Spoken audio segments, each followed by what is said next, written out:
Good afternoon everyone, welcome back to my channel. আশা করি তোমরা সবাই খুব ভালো আছো। আমরাও খুব ভালো আছি। আমরা খুব ভালো আছি বলছি, কিন্তু আমার শরীরটা খুব খারাপ।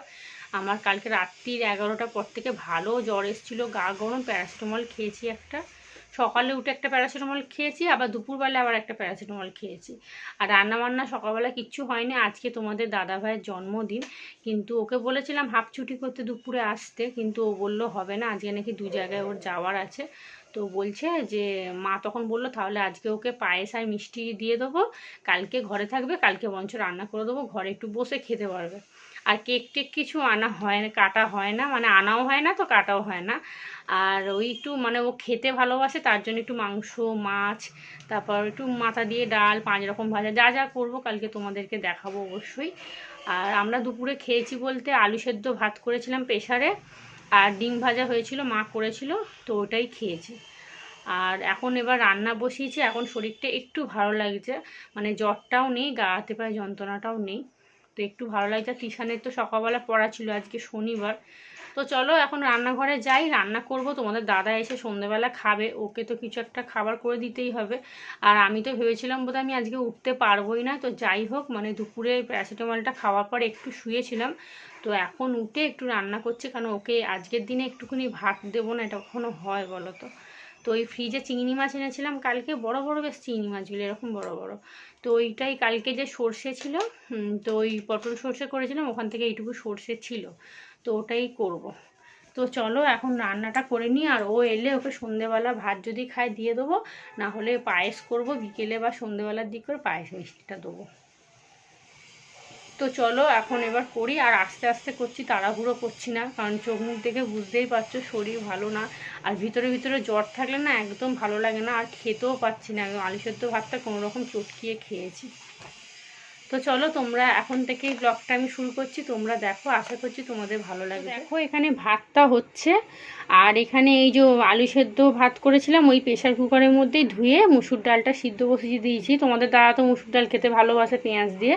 তো ডাল হবে, আলু ভাজা হবে, পটল ভাজা হবে, আর এই যে চিংড়ি মাছ আছে, আর এই যে কালকে সর্ষে বাটা একটু ছিল, তো সর্ষে বাটা দিয়ে চিংড়ি মাছ দিয়ে করব। তো এই হবে রান্না বান্না। আর এখানে তেল বসিয়ে দিয়েছি, পটলটা আগে ভেজে নেব। আর এখন 3:15 বাজতে যায়।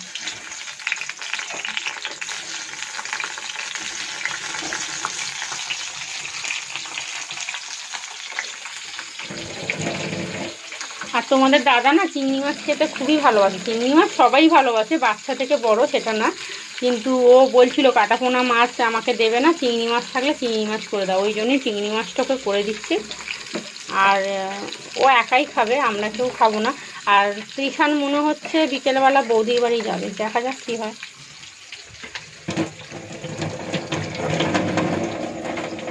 চলো এখন রান্নাবান্নাটা বসিয়ে দিয়ে পটলটা ভেজে ওই তেলেতে আলুটা ভেজে নেবো, তারপরে চিংড়ি মাছটা করব। আর ডালটা পরে করব। আর ভাতটা দেখতে পাচ্ছ ফুটছে, ভাতটা একটুখানি হবে। আর তৃষান মনে হচ্ছে বিকেলবেলা মানে ছোটো বৌদি বাড়ি যাবে, তোমাদের বলেছিলাম যে ওরা হয়তো তোমার ঘর ভাড়া থেকে উঠে যাবে। তো এখন তো কার্তিক মাস পড়ে যাচ্ছে সামনে, তো যাবে কিনা জানি না। কার্তিক মাসে তো যেতে নেই, তো মা বলছে কার্তিক মাসে যেতে নেই, এখন পরের মাসে কি করবে আমি জানি না। তো এর মধ্যে ওদের যাওয়ার কথা ছিল, কিন্তু ছোটদার ছেলের যেহেতু বৃত্তি পরীক্ষাটা চলছে, তো আর কি বলতো একটা জায়গা থেকে একটা জায়গায় গেলে অনেক রকম ঝামেলা থাকে। এক জায়গায় পড়ছে, সেখান থেকে ছাড়িয়ে আর এক জায়গায় নিয়ে যাবে। একটা স্কুলে পড়ছে, সেই স্কুলটা আবার আমাদের এই পারে স্কুল, আমাদের বাড়িটা কত দূর তোমরা তো দেখেছো, আমাদের বাড়িটা অনেকটা দূর, মিনিমাম মানে যেতে তাও 15 থেকে 20 মিনিট তো লাগে। আর এই বর্ষাকালে এত দূরে স্কুলে আসাটাও মানে অসম্ভব ব্যাপার। তো সব কিছু চিন্তাভাবনা করছে, করে তারপর ওরা কি করে দেখা যাক। তো কার্তিক মাস তো কাল পরশু করেই পড়ে যাচ্ছে, তো কি করবে জানি না। তো চলো তোমরা ব্লগটা দেখো, আমি আস্তে আস্তে রান্নাগুলো করি। তো তাড়াহুড়ো করলে না শরীর ঘাম দিচ্ছে, ভালো লাগছে না একদম। তো চলো, আর আজকে ভিডিও এখনও ভয়েস দিইনি, খানিকটা রান্না করে নিয়ে তারপর দেবো। তো চলো তোমরা ব্লগটা দেখো।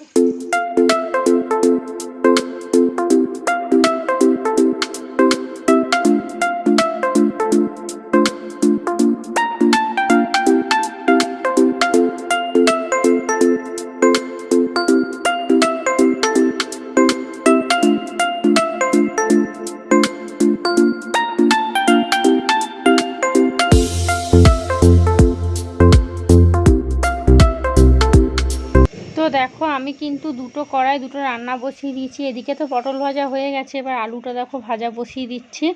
আর ওইদিকে ছোটো কড়াটায় ভাবলাম চিংড়ি মাছটা বসিয়ে দিই, কারণ আলু ভাজতে ভাজতে আমার চিংড়ি মাছটা হয়ে যাবে। শুধু শুধু দেরি করে লাভ নেই, কারণ ভিডিওটা আমাকে এডিটও করতে হবে।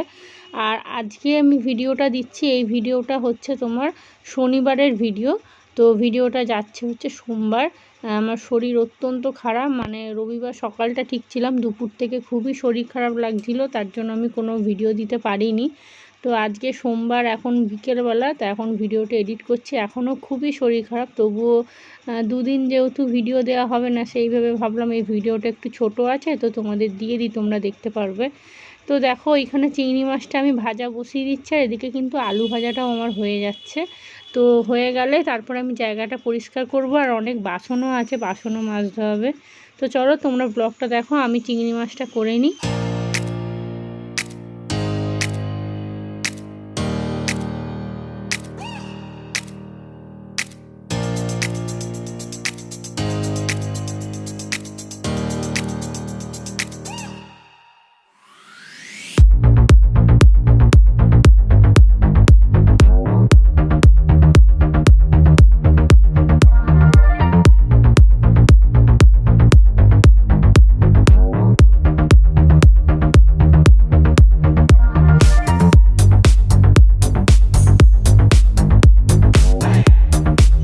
দেখো আমি চিংড়ি মাছটা ভেজে নিয়েছিলাম, তো তার মধ্যে আমি সর্ষে বাটাটা দিয়ে দিলাম। সর্ষের মধ্যে একটু হলুদ নুন দিয়েছিলাম, তারপরে আবার একটু হলুদ দিচ্ছি, আর দুটো কাঁচা লঙ্কা চিড়ে দিয়ে দিচ্ছি।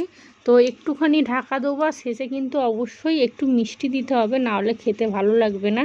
আর একটু নারকেলের দুধ দিলে ভালো হয়, আজকে আর দেবো না, কারণ জল গরম করতে হবে, ও ঝামেলা আছে, 10 মিনিট ভিজিয়ে না রাখলে ভালো লাগবে না খেতে।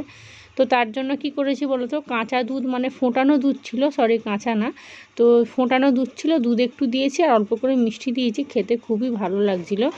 তো এখানে দেখো পেঁয়াজ দিয়ে মুসুর ডাল করেছি, আর ডালটা একটু বেশি করলাম। তো ফ্রিজে থাকলে থাক, আর রাত্রিরেও তো আমাদের কিছু একটা করতে হবে। আর ওদিকে কিন্তু আলু ভাজা, আর এখানে পটল ভাজা। আর এখানে দেখো ভাতটা না আমি এখানে ঢেলে রাখলাম, কেন অত বড় হাঁড়ির মধ্যে একটুখানি ভাত, তো ভাবলাম হাঁড়িটা বের করে মেজে নেবো। তো হয়ে গেল রান্না বান্না, এবার এই জায়গাটা পরিষ্কার করবো। আর এখানে এই যে দুপুরবেলা যে আলু ভাতে ভাত খেয়েছিলাম, সেটা একটুখানি পড়ে আছে। তো এখন কটা বাজে বলো তো, এখন বাজে দেখো 3:45। তো আমার রান্নাবান্না কমপ্লিট। তো দেখো গ্যাসের জায়গাও সুন্দর করে মুছে নিয়েছি, আর সব কিছু বাসন টাসন মাজা হয়ে গেছে, ভিডিওটাও আমি এডিট করে নিয়েছি এর মাঝখানে। তো চলো এবার একটুখানি শুয়ে পড়ি, শুয়ে তারপরে আবার সন্ধেবেলা দুধ আনতে যাবো, তারপর সন্ধেবেলা পায়েসটা করব, তোমাদের দেখাবো। তো এখন 4:45 বাজে, আর আমার রান্নাঘরটা পরিষ্কার হয়ে গেছে। আর এখানে তিশান গেটের সামনে দাঁড়িয়ে দাঁড়িয়ে ক্যাবগুলো ফাটাচ্ছে। আর ছোটো বৌদিকে ফোন করেছিল, ওকে আনতে আসবে বৌদি একটু পরে। আমি ভিডিওটা আপলোডে দিয়ে দিয়েছি, ভিডিওটা আপলোডে দিয়ে তারপরে এই জায়গাগুলো সব পরিষ্কার করলাম, রান্নাঘরটা। তো ভিডিওটা আপলোডে দিয়েছি, এখন ও চলে যাওয়ার পরে একটুখানি যাব, মিষ্টি আর দুধটা নিয়ে আসবো। তো মানে শরীরটা না মানে কীরকম করছে বলতে, এগুলো সব যন্ত্রণা হচ্ছে একদম, এগুলো সব যন্ত্রণা, ব্যথা বিষ হয়ে আছে একদম। তো যেন মনে হচ্ছে আমাকে কেউ রামপিটান পিটিয়েছে একদম। মানে রাত্রিরে কারোর বাড়িতে চুরি করতে গেছিলাম, তো চুরি করে ধরা পড়েছি, তো একদম বেদারক দিয়েছে কঞ্চি দিয়ে, এরকম মনে হচ্ছে। কাল রাত্রিরে বোধহয় কোথাও চুরি করতে গেছিলাম আমি। তো চলো এখন এবার একটুখানি আধ ঘন্টা শুই, বৌদি এসে ওকে নিয়ে যাক, তারপরে আমি যাব। তো চলো তোমাদের সাথে আবার পরে কথা বলতে আসবো। তো দেখো আমি কিন্তু দুধ নিয়ে চলে এসেছি, আর এখানে 1.5 কিলো দুধ আছে। আমি দুধটা ভালো করে জাল দেবো আগে। আর আমি গোবিন্দভোগ চাল কিন্তু আমি একবারে দুধের মধ্যে দিয়ে ফোটাই না, আমি প্রেশারে দেখো একটুখানি সিটি মেরে নেবো, ঝরঝরে করে নেবো ভাতটা। শেষে আমি চালটা দেবো, কাজু কিশমিশ সব কিছু দিয়ে মিষ্টি দিয়ে ফুটিয়ে নামিয়ে দেবো। তো দুধের মধ্যে চালটা দিয়ে ফোটালে কিন্তু খেতে বেশি টেস্ট লাগে আমি জানি, কিন্তু দুধটা অনেকটা লাগে, 1.5 কিলো দুধে হবে না। তো তার জন্যই এটা আমার মায়ের থেকে শিখেছিলাম। আর অল্প একটু দুধ আমি ফুটিয়ে তুলে রাখবো, তাহলে কি হবে, শেষে যদি দুধটা টেনেও যায়, ওই ফোটানো দুধটা আমি শেষে দিতে পারবো, তাহলে কি হবে, দুধও থাকবে, আর পায়েসটা বেশ খেতেও ভালো লাগবে। আর এখানে দেখো আমি এলাচ নিয়ে নিচ্ছি, এলাচ দেবো বলে। তো দিয়ে দিয়েছি। আর এখানে এবার দেখো কাজু কিশমিশ সব দিয়ে দিচ্ছি, তেজপাতাটাও ধুয়ে নিয়েছি একসাথে। তো আমি কিন্তু পায়েস এরকমভাবেই করি। আগে কি করতাম বলো তো, আগে দুধের মধ্যে চালটা দিয়ে ফোটাতাম, ওটাই অ্যাকচুয়ালি নিয়ম। কিন্তু দেখতাম দুধটা না মানে অনেকটা লাগতো, তো সেই জন্য আমার মা এটা শিখিয়েছে। তো এই যে চালটা দেখতে পাচ্ছ না, মানে ডালা ডালা হয়ে আছে, ওটা দুধের মধ্যে যখন নাড়বো ওটা একদম ছেড়ে ছেড়ে যাবে। তো খেতে তো খুব ভালোই হয়। আমার ছেলে জন্মদিনেও আমি এরকমভাবেই পায়েস করি।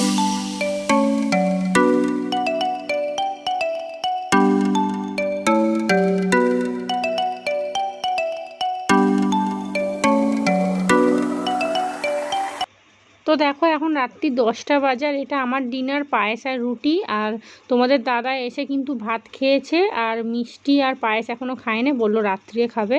আর এটা হচ্ছে তৃষানের ডিনার। তো চলো আজকে ভিডিওটা আমি এখানেই এন্ড করছি। সবাই খুব ভালো থাকবে, সুস্থ থাকবে। আমার চ্যানেলটা প্লিজ সাবস্ক্রাইব করে দিও। আজকের মতো টাটা।